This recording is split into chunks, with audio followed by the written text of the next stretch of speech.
안녕하세요. 김상철 목사입니다.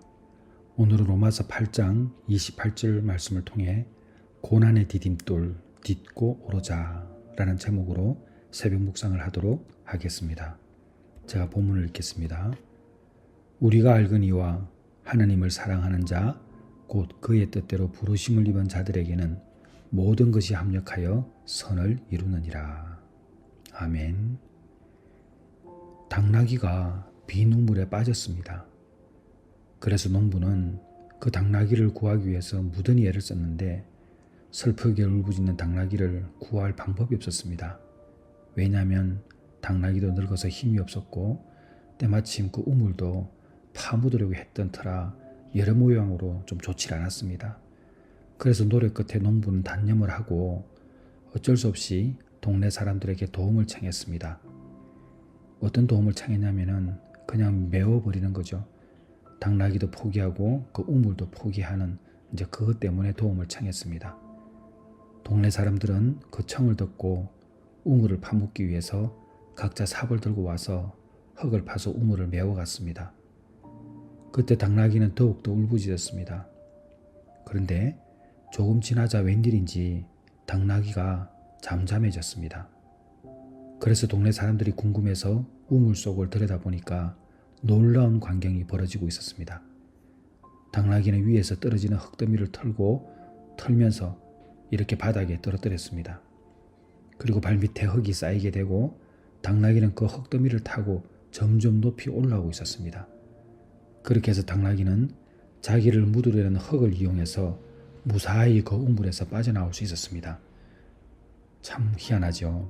사람들은 자신을 매장하기 위해 던진 비방과 모함과 굴욕의 흙이 오히려 자신을 살린다는 것을 이 사실을 통해서 알 수 있습니다. 남이 진흙을 던질 때에 모든 것을 털어버리고 자신이 더 성장하고 높아질 수 있는 영혼의 발판으로 삼을 수 있다는 것입니다. 그래서 어느 날 나에게 곤경을 처하는 그런 나쁜 일이 일어난다 할지라도 그 곤경의 우물에서 벗어나 자유롭게 살아갈 수 있는 날을 반드시 맞이할 수 있습니다. 그래서 우리는 가끔은 생각을 뒤집어서 할 필요가 있습니다. 모든 삶에는 거꾸로 된 거울과 같은 그러나 거울 뒤에 있는 그런 세상을 볼 때가 있습니다. 불행이 행복이 되고 행복이 불행이 되는 세옹지마의 변화가 있다는 것입니다. 우물 속과 같이 절망의 극한 상황 속에서도 불행을 이용하여 행운으로 바꾸는 그것이 바로 제가 말씀드렸던 이 당나귀의 이야기입니다. 그래서 우물에 빠진 당나귀처럼 남들이 나를 해칠지라도 그리고 그 두려움 때문에 힘들더라도 언젠가는 이 엄해하는 진흙이 나를 구해주는 기적의 사다리가 된다는 것을 꼭 기억하시기를 바랍니다. 그래서 오늘 우리에게는 중요한 교훈을 줍니다. 우리가 인생에서 맞닥뜨리는 고난과 어려움은 우리를 묻어버리려는 흙처럼 보일 수 있지만 우리가 그 흙을 잘 활용해서 오히려 성장하고 더 높은 곳으로 나아갈 수 있다는 것입니다. 자, 그렇다면 오늘 본문 8장 28절은 우리에게 어떤 의미일까요? 바로 합력하여 선을 이룬다는 것입니다. 고난은 결국은 선을 이루는 과정의 디딤돌이 됩니다. 그래서 모든 것은 좋은 일뿐만 아니라 역경까지도 포함되는 것입니다. 여기서 말하는 모든 것을 말하는 거예요. 고난과 역경까지 포함하는 모든 것이 합력하여 선을 이룬다는 의미입니다. 그래서 우리가 직면하고 있는 이 고난은 우리를 묻어버리려는 흙과 같아 보일 때가 많습니다. 그런데 그것이 오히려 회복으로 나아가는 길이 되는 것이죠. 너무나 자주 이용되는 그 예화이지만 요셉을 보십시오. 형들에게 팔려 애굽으로 끌려가고 억울한 누명을 써서 감옥에도 갇히고 이런 수많은 흙더미를 맞이했었습니다. 그러나 그는 그 고난을 통해서 하나님의 계획을 신뢰하고 성장할 수 있었습니다. 그리고 당나귀는 흙을 거저 맞고 주저앉지 않았죠. 흙을 털어내면서 그것을 발밑에 쌓아 올리면서 한 걸음씩 나아갔습니다.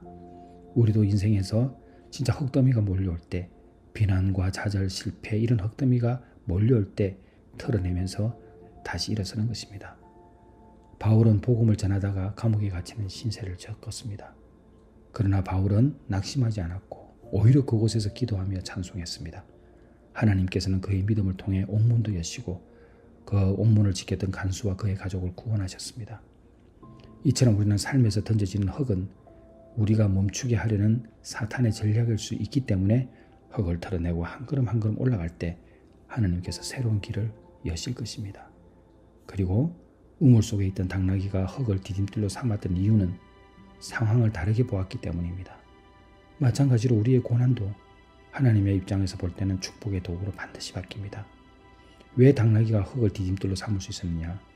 자기를 죽으려고 덮었지만 아하, 이 흙을 디딤돌로 삼고 올라가면 되겠구나라는 것을 판단할 수 있었습니다. 초대교회 중에 하나인 스무나 교회가 극심한 핍박과 가난 속에서도 믿음을 잘 지켰습니다. 이 믿음을 지키는 것은 그들의 판단이었죠.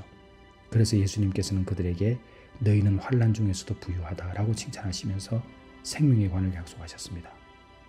우리의 시선이 고난에 머무르지 않고 고난 속에서 일하시는 하나님께 집중할 때 우리는 고난을 통해서 영적인 부유함을 얻을 수 있습니다. 이어령 교수님이 이렇게 말한 적이 있습니다. 통나무를 잘라보면 알 수 있는 것이 많다. 한 가운데를 톱으로 자르면 동시면의 나이테가 딱 나타나는데 서양 사람들은 장닭을 펠틀처럼 세워놓고 탁 잘라버리면 동그라미는 간데없고 물결처럼 흐르는 나무 결의 아름다운 곡선이 나온다. 하지만 이번에는 대나무로 죽창을 만들 때처럼 사선으로 비스듬히 쳐보면 동그라미도 줄무늬도 아닌 타원형 파문이 생긴다. 같은 통나무인데도 자르는 방식에 따라서 이렇게 전혀 다른 무늬가 생기는 것처럼 우리의 삶의 무늬도 그와 같이 변한다. 슬픔이 즐거움이 되기도 하고 가난이 풍요로 바뀌기도 한다.